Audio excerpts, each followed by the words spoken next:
Good morning! So, ayun na nga. First time ko mag-voice over ha.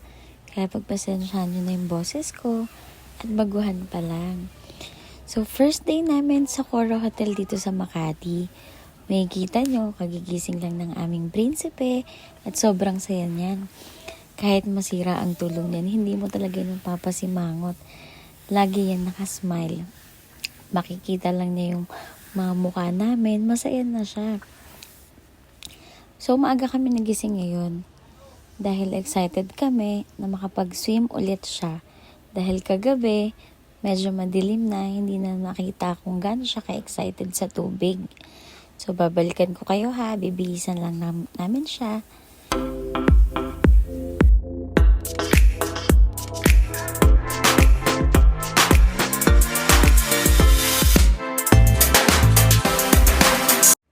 So, ayun. Ito na yung outfit ni Peanut for today's morning swimming niya. Super excited na yan.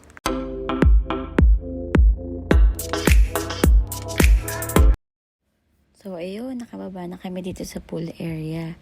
Pero hindi ko muna siya pinalubog agad.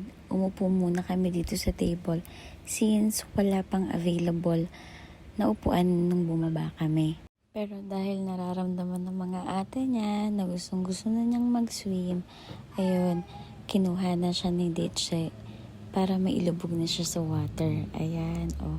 Kung makikita niyo, super excited siya kahit ang lamig-lamig ng tubig. Papakita ko sa inyo kung gaano siya ka-excited mag-swimming at kung gaano siya ka-happy.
Peanut, parang po kasi si Peanut dito.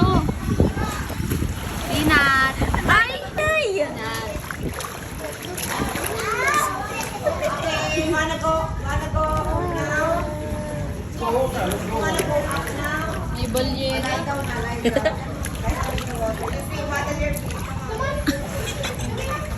Lagyan mo siya ng... Huwag na. Ano siya, tatakot siya. Wow! You swim! You swim! You swim!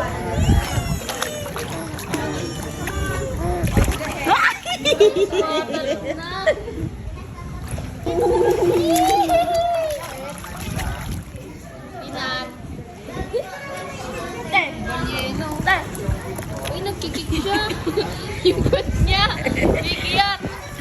Nagkikik siya.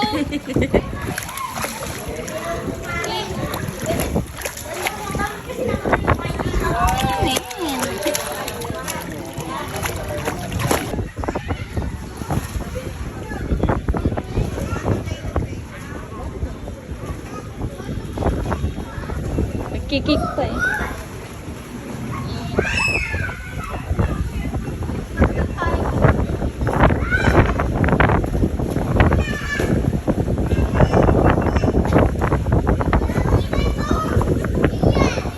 Lovey! Hi!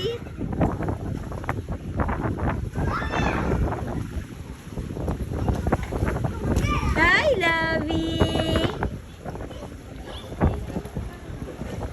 Happy Gabi?